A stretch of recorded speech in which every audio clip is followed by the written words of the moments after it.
So, you know how sometimes you think you did the right thing or you performed the uh, task that you were asked to do, but then you find out later, oh, I didn't even come close to doing what I was needing to.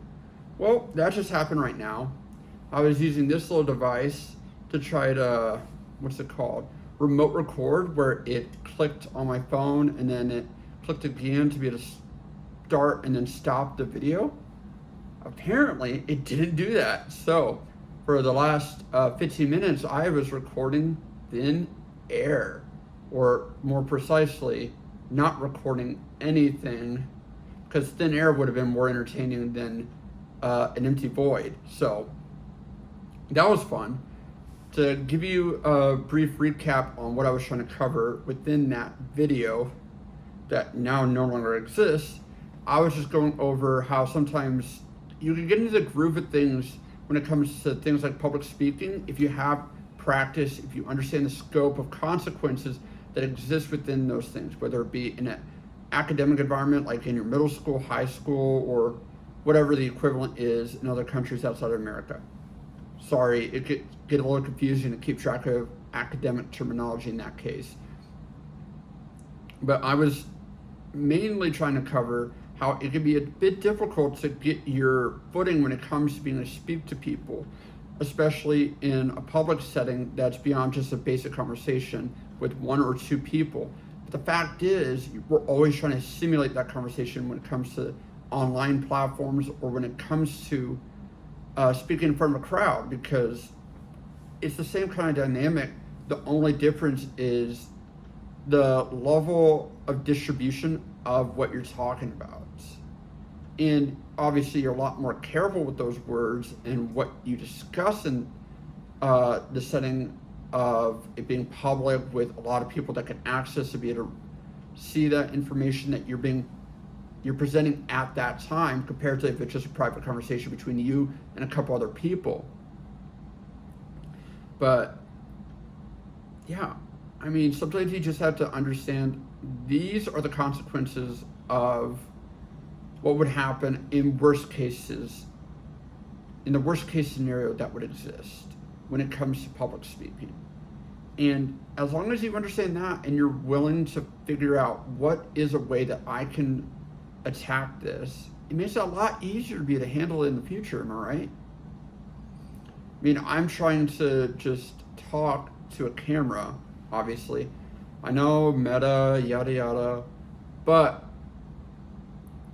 honestly, we are in the information age where we have access to all this data, all these opinions, views, stories that all culminate in helping us build our understanding. One thing I always find interesting is that when we compare ourselves to the people from a century ago or millennia ago, we're all the same people. It's just coming down to two main things: resources available to us and the amount of information we have access to. Well, and then also speed of that access and frequency of new information coming in to our sphere of influence, I guess you would say.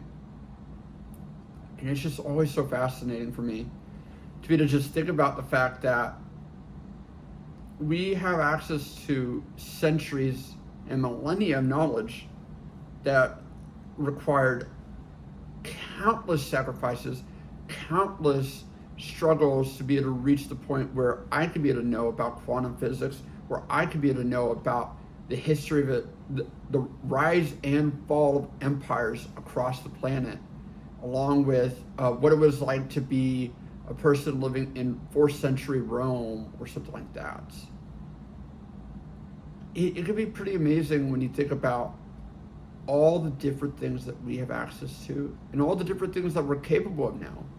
I mean, if you think about it, a person could become a millionaire overnight just because enough people became interested in some videos they've made or a product that they sell.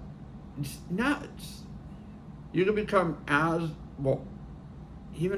Even the poorest of us technically have access to resources. Well, depending upon the nation that you're in, obviously.